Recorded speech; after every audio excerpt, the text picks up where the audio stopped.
ተደራጃለህ። ማን አባቱ ይነካል? ማን አባቱ ይነካል? አሁን ለምሳሌ በሙስሊም ብትሄድ ኢትዮጵያ ላይ 20 ሚሊዮን አይሞሉ፣ ምናልባት 20 30 ሚሊዮን እንዴት በለኝ። እንድትንጫጫ አይደለም፣ እውነቱን ነው የምነግርህ። 20 ሚሊዮን ሜይ ቢ 30 ማክሲመም እንዴት በለኝ። ኦሮሚያ ክልል ብቻ ነው ሙስሊም ያለው እና ሶማሌ ክልል ሙስሊሙ ያለው። አብዛኛው ቦታ ብትሄድ ሙስሊም አይደለም። ይህ በምስሉ ላይ የምትመለከቱት ታዳጊ ካሊድ ይባላል። ገና የ14 ዓመት ልጅ ነው። ከሁለት ታናናሽ ወንድሞቹ ጋር በሸገር ከተማ አስተዳደር ኤካ ጣፎ ክፍለ ከተማ ከናቱ ጋር ይኖር ነበር። አሰላሙ አለይኩም ወራህመቱላሂ ወበረካቱሁ። ውድና የተከበራችሁ የዛድ ሚዲያ ቤተሰብ እንደምን አላችሁልኝ? እኔ ያለሁላችሁ። ዛሬም በሌላ ቪዲዮ ተመልሰን ተገናኝተናል። እስቲ አንዳንድ ቪዲዮዎችን ይዤላችኋለሁ። በእርግጥ መሽቷል፣ መንገድ ላይ ነኝ፣ ውጪ ነው ያለሁት።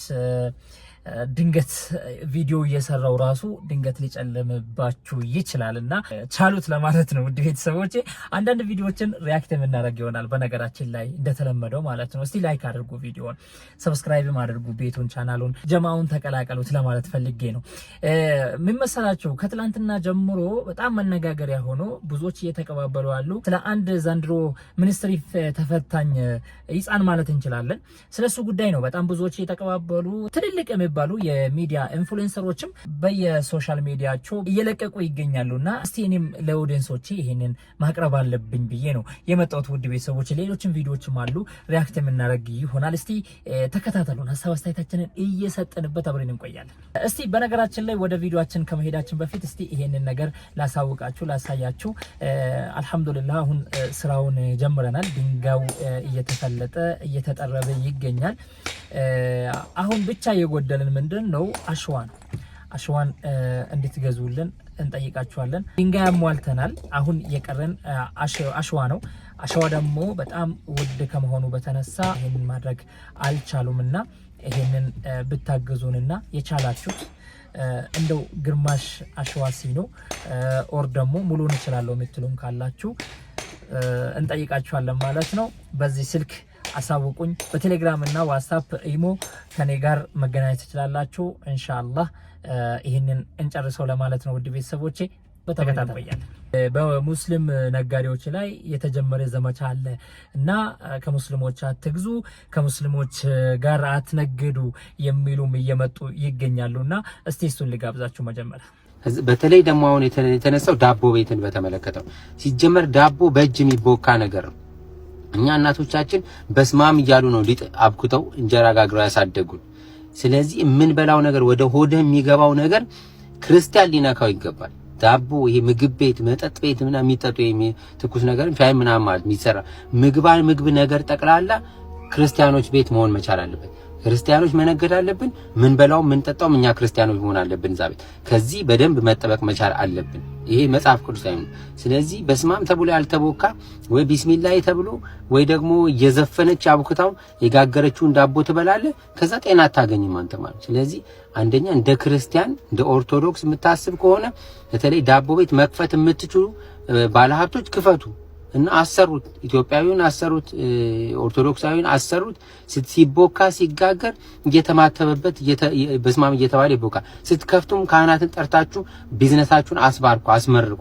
ይሄ ወደ ባዕድ አምልኮ ወደ ጠንቋዩ ወደ ቃልቻው ምናምን የሚንጠለጠል ነገር ምናምን ቢዝነሴ እንዲጠብቅልኝ ገንዘብ እንዲያመጣልኝ መስህበሰብ ምናምን ሰው ወደኔ እንዲስብልኝ እያል ወደ ሰይጣን የምታማትር ከሆነ ታቋል። እኔ ምንም አልነግርም ምን እንደሚመጣብኝ። እቺ ዳርዳር ማለት ነው።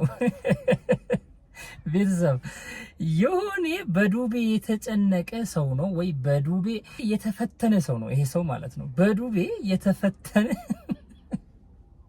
እሷን እምቢ ለማለት ነው ይሄንን አጀንዳ ያመጣው ማለት ነው። እና መጀመሪያ ዱቤውን መልሱት። መጀመሪያ ዱቤውን የወሰዳችሁትን ዱቤ ልጆቻችሁን እየላካችሁ የተቀበላችሁትን ዱቤዎችን መልሱና ከዛ በኋላ ይሄንን እርምጃ ውሰዱ። የሰው ዱቤ በልቶ ዝም ማለት የለምና ማለት ነው። እና እቺ ዳርዳር በዚሁ አጋጣሚ ለነጋዴዎች በተለይ ለዳቦ ቤትና ለሸቀጣ ሸቀጥ ሱቅ ነጋዴዎች ማስተላለፍ የምፈልገው ከዚህ በኋላ ድንገት እነዚህን ሰዎች ተጠንቀቋቸው። ዱቤ ሰጣችሁ ነገ ዱቤን በልተህ ጠፋ ብላችሁ እንዳትወቅሱት። ያው ልጁ ቀድሞ ተናግሯል ማለት ነው። ሁሉ የዘራውን ያጭዳል። የጊዜ ጉዳይ ነው። ያሳደደም ይሰደዳል። መከራም ያሳይም መከራ ያያል። ወገኖቼ ሁሉም ሰው በጊዜውና በሰዓቱ የዘራውን ያጭዳል። እኛ የምናለቅሰው ለገዳዮች ነው። እጃቸው የዛለለት ሰይፍ ቀርቶ እጁን ጣት ማንሳት ያቃታቸው ቀን ሞገስ የሚሆናቸው አምላክ የለም። የመድኃኔዓለምን ፍጥረት ያረዱ እጆች የሚቆረጡበት ጊዜ ይመጣል። መጽሐፍ እንደዚህ ይላል፣ አትሳቱ፣ እግዚአብሔር አይዘበትበትም። ሰው የዘራውን ያንኑ መልሶ ያጭዳል። በስጋው የዘራ ከስጋው መበስበስን ያጭዳል። በመንፈስ የዘራ ከመንፈስ የዘላለም ሕይወትን ያጭዳል። ገላትያ ምዕራፍ 5 ቁጥር 7 ላይ የተመዘገበ እግዚአብሔር ቃል ደግሞ አለ ይሄንን ኃይለ ቃል። እኔ የሚለው ይሄንን ታውቁ ነበር ለካ። እያወቃችሁ ነው እንደዛ በየቦታው ምስኪኖችን መግቢያና መውጫ ስታሳጡት የነበረው እያሳጣችሁ ያላችሁት። ይሄንን እያወቃችሁ ነው ወይ? ታውቁት ነበር ለካ። ይሄንን ሙስሊሞችን እንደዛ ስትበድሉ፣ ሙስሊሞችን እንደዛ ቦታ ስታሳጡ፣ እንደዛ ጭራሽ የመቀበሪያ ቦታ ስታሳጡና የላችሁም ብላችሁ ስታባረሩ፣ የመስገጃ ቦታ ሁላ ስትከለክሏቸው ነገ እናንተም እንደምትከለከሉ እያወቃችሁ ነው ማለት ነው። በትክክል በቁርአንም ያለው ነገር ነው። ሀል ጀዛኡል ኢሕሳን ኢላ ልኢሕሳን ኢን አሕሰንቱም አሕሰንቱም ሊአንፉሲኩም ወኢን አስአቱም ፈለሃ ይላል አላህ ሱብሓነሁ ወተዓላ። ጥሩም ነገር ሰራችሁ ለነፍሶቻችሁ ነው፣ መጥፎም ነገር ሰራችሁ ለነፍሶቻችሁ ነው ይለናል አላህ ሱብሓነሁ ወተዓላ። ይሄ የታወቀ ነው። ነገር ግን እናንተ ይህን አስተውላችሁት ነበር ወይ? ያ ሁሉ በደል ስትፈጽሙ፣ ያ ሁሉ ግፍ በሙስሊሞች ላይ ስትሰሩ ይሄንን አስተውላችሁት ነበር ወይ? እንካንም እቺን አወቃችሁልን። ሌሎች በንጹሃን ደም የምትነግዱ ሼር ላይክ እናገኛለን፣ ከዛም አለፍ ሲል ሽርፍራፊ ሳንቲም እናገኛለን ብላችሁ የነዚህ የንጹሃን አምላክ እንደሚበቀል አታውቁም? ገዳዩ ብቻ እኮ አይደለም፣ ገዳዩም ያስገደለም ግድያውን ያወራለትም ጀግንነቱንም ያጀገነ እነዚህ በሙሉ ዋጋቸውን ይቀበላሉ። አይጠቅመንም። አንተ የት ልትኖር ነው? ሀገር እንዲፈርስ ህዝብ ለህዝብ እንዲበጣበጥ አድርገ አውርተ ጽፈ አንተ የት ልትኖር ነው? በርግጥ ዛማዶ ሆናችሁ ምታወራላችሁ። ከሚገርማችሁ ከዛ ቦታ ሳንነቃነቅ ነው ወሬው የተወራው። እኛም ራሱ በውል ሳይገባን ገና ወደ መንገዳችን ተመልሰን ምንድነው የሚለው ነገር በደም ሳንረዳ ኦንላይን ላይ ግን ወሬው ወጥቷል። መንገድ ዘጊው ነው ያወራው ወይንስ ከሱ ጋራ የሚተባበር ኃይል ነው ያወራው? አናውቅም። እጅግ አስገራሚ ነው። ሲወራ ደግሞ በድፍረት ለሚፈልጉት አጀንዳ አድርገው ነው የሚያወሩትና በእውነት በጣም አስገራሚ ነው። መሬት ላይ ተኩሶ ከሚገለው ያልተናነሰ ነው። ሐሰትን ወሬ ማሰራጨት፣ የሌለን ነገር ማውራት ጥይትን ተኩሶ ከመግደል የተለየ አይደለም። ምክንያቱም ብዙዎችን የሚያቆስል ነውና። በተለይም ደግሞ በጣም የሚሳደቡ አባቶችን የሚሳደቡ ግለሰቦችም የተሳተፉበት ነው። በጣም የሚገርም ነው።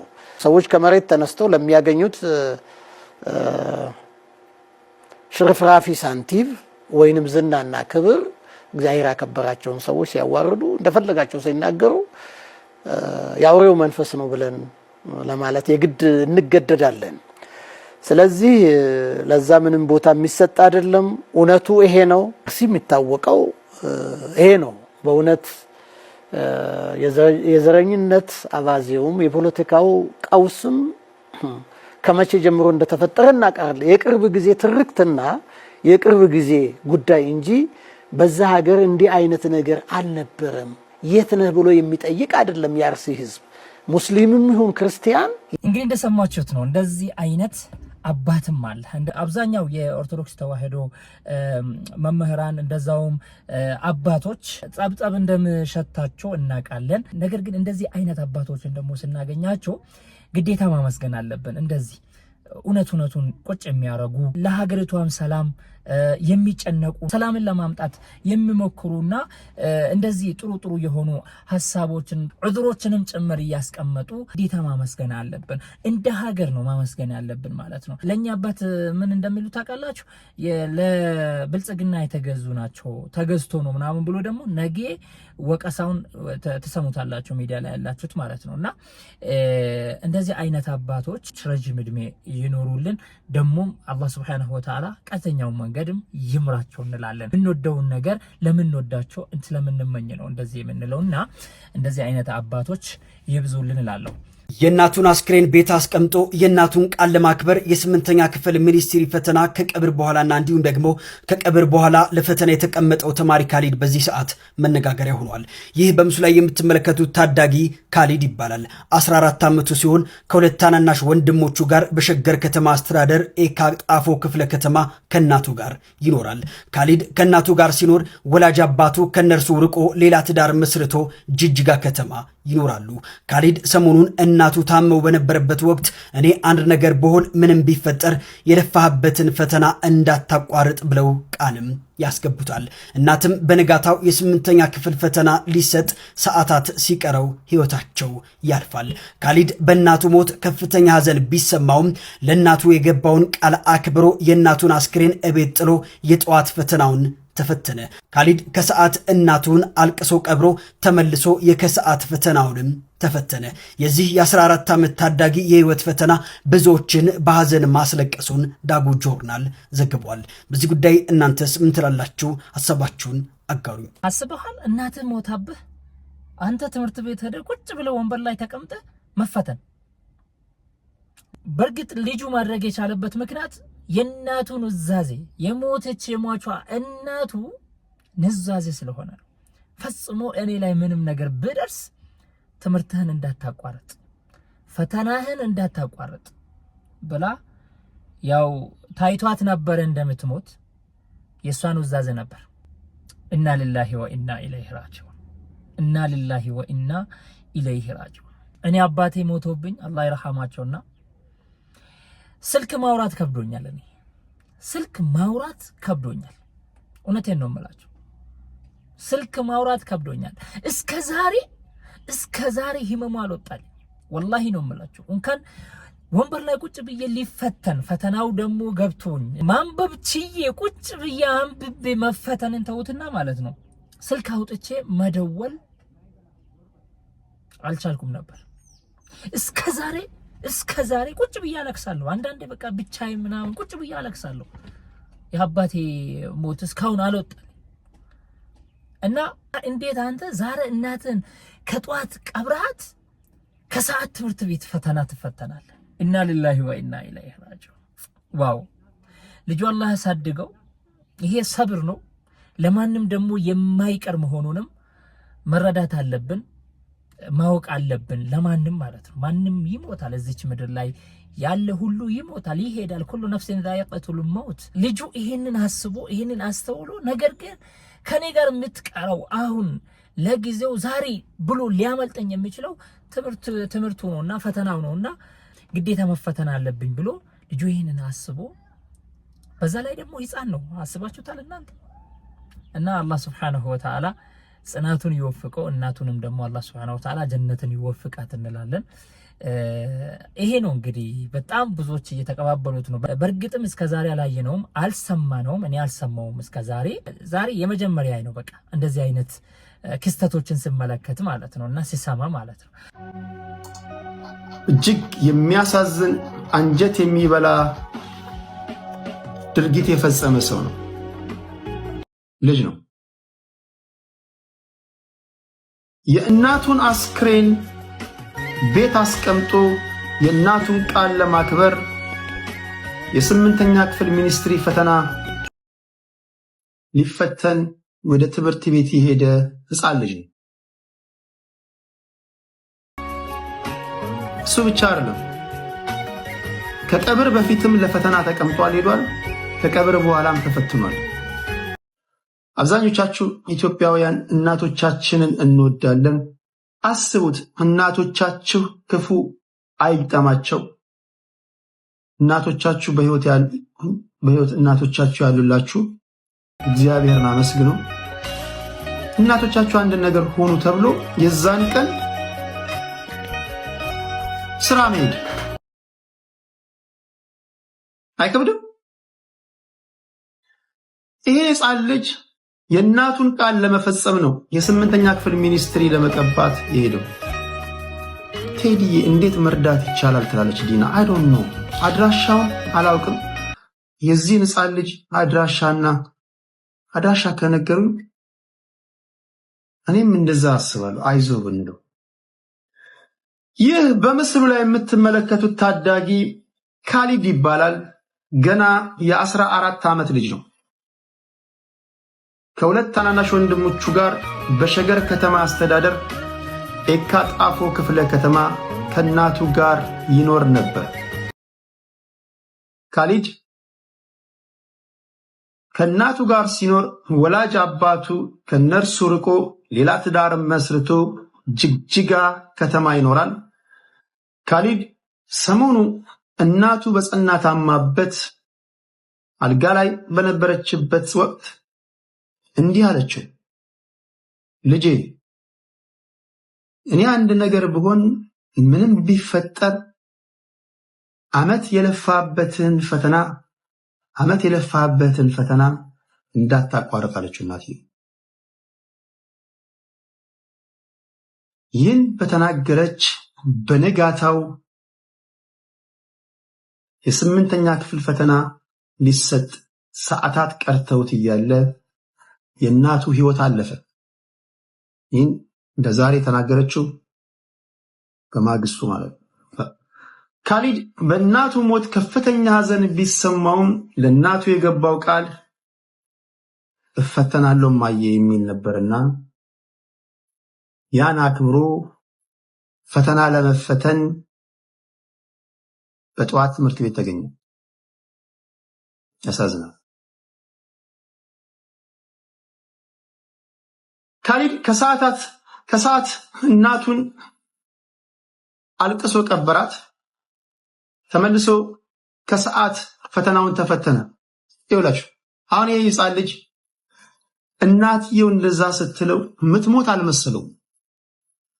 አንዳንድ ጊዜ እናቴ ደህና ትሆኛለሽ አይዞሽ ትሉና እናታችሁ አንድ ነገር ስትሆን በቃ ለእናቴ ቃል ገብቻለሁ ብላችሁ የእናታችሁን ቃል ለመፈጸም እናታችሁ ያለቻችሁን ለማድረግ ትገደዳላችሁ። ምናልባት ምን አለ ለእናቴ እንደዛ ባላልኳትና ፈተናዬን ቀርቼ እያለቀስኩኝ በቀበርኳት ሊል ይችላል። ነገር ግን እናትየው መንፈሷ እንዲደሰት ካሊድ በእናቱ ሞት ከፍተኛ ሐዘን ውስጥ ቢሆንም የዕለቱ ቀን ለመቅበር ሄደ።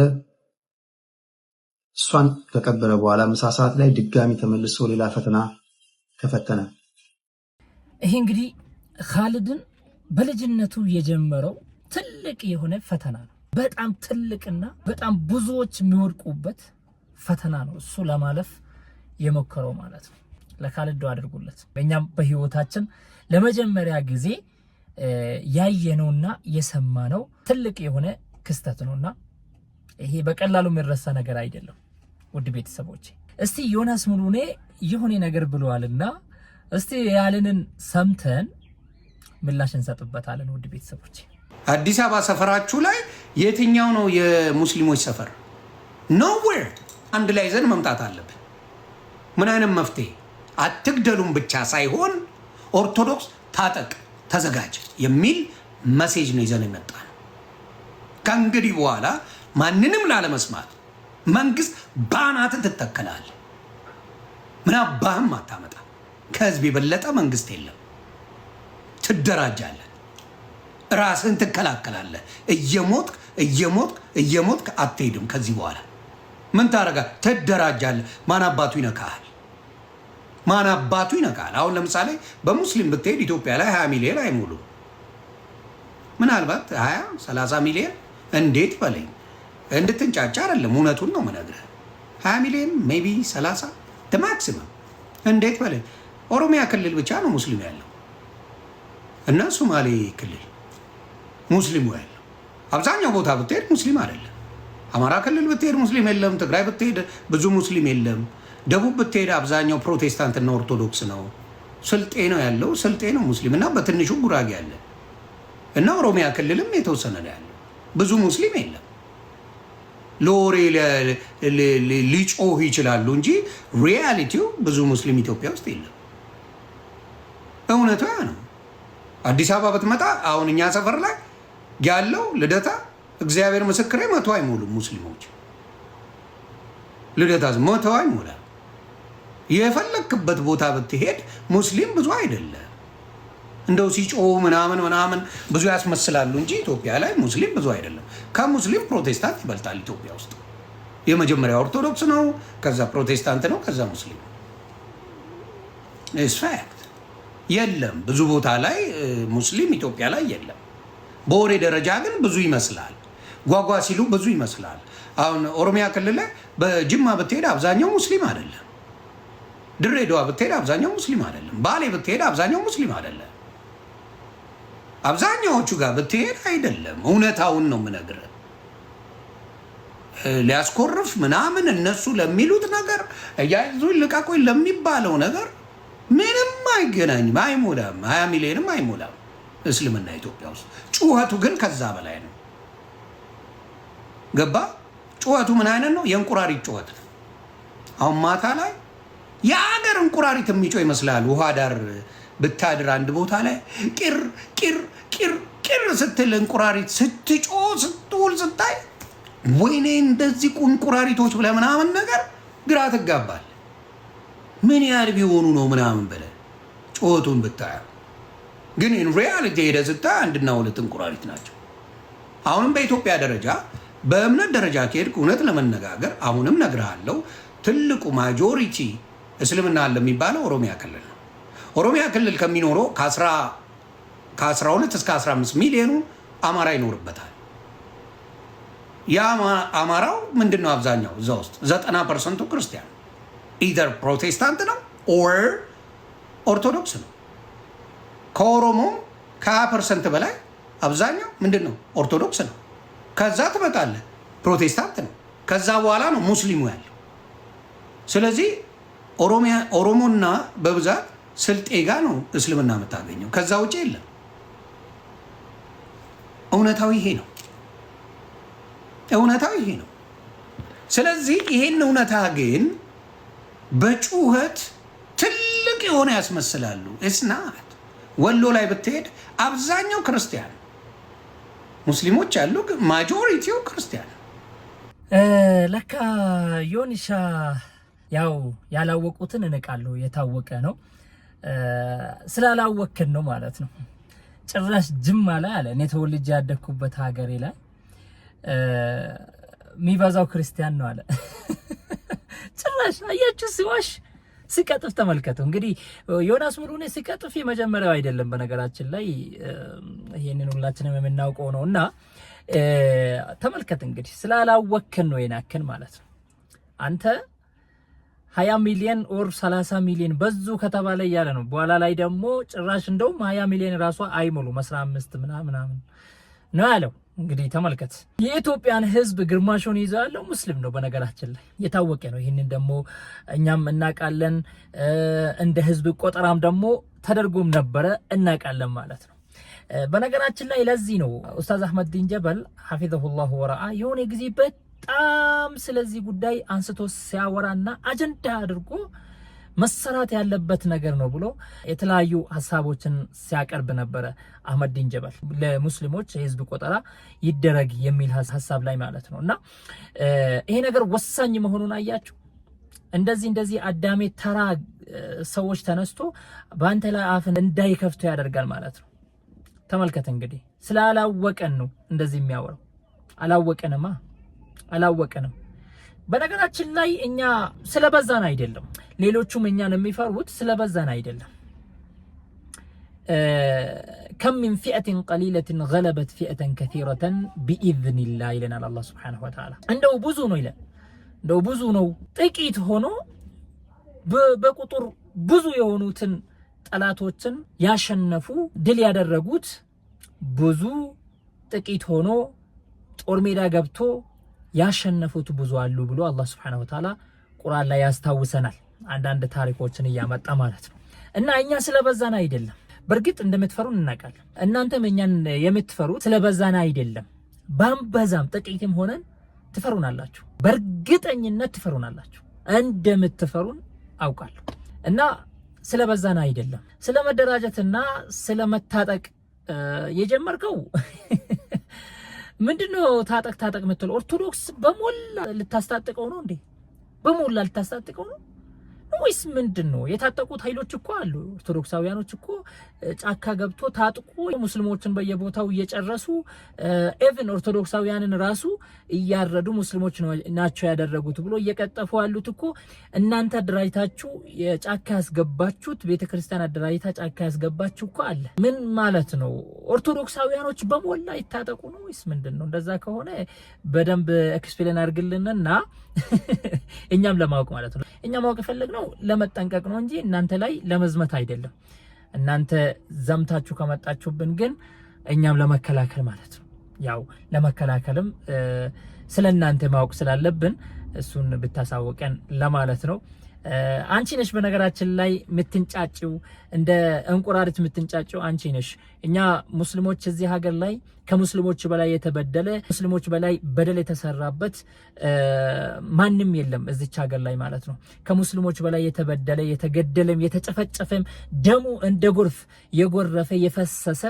ማንንም የለም እዚች ሀገር ላይ ማለት ነው ነገር ግን አንድም ቀን እንደራጅ መደራጀት አለብን መታጠቅ አለብን ብለን ተናግረን አናቅም ወተን ራሳችንንም አሳይተን አናቅም እናንተ ናችሁ ትላንትና 9 ሰው ተገደለ ብላችሁ ከዳር እስከ ዳር እየተንጫጫችሁ ተደራጁ ያላችሁ የራሳችሁን አጀንዳ ፈጥራችሁ ሙስሊሙ ባላደረገው ነገር ሙስሊም አደረገ ብላችሁ ህዝቡን ለማባላት እንግዲህ ሚዲያን ተቆጣጣራችሁ ሚዲያው አልቀረ በቤተክርስቲያን አልቀረ እንደገና በስብሰባ አልቀረ በሁሉም ነገር እየተንጫጫችሁ ያላችሁት እናንተ ናችሁ እናውቃችኋለን ማለት ነው ሙስሊም ተበድሎ እንኳን አንድም ቀን ወጥቶ ድረሱልን ብሎ አያውቅም የወያኔ ጊዜ ድምጻችን ይሰማ ጊዜ ነው እሱም በጣም ከፍ ብሎብን ስመጣ ነው እሱም በአቂዳችን ስለመጡብን ነው ሌላ ነገር አይደለም በዛ ላይ ደግሞ በኦርቶዶክሳውያኖች ኦር ደግሞ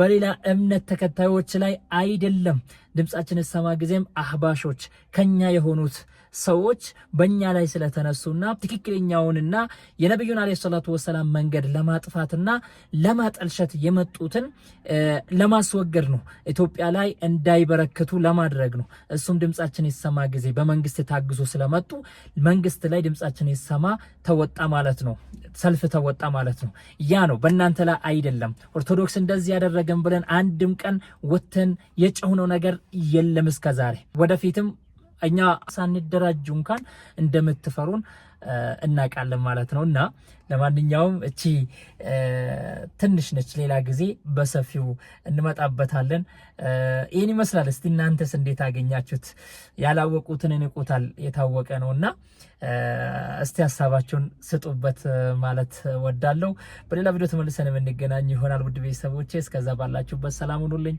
ወሰላሙ አለይኩም ወራህመቱላሂ ወበረካቱ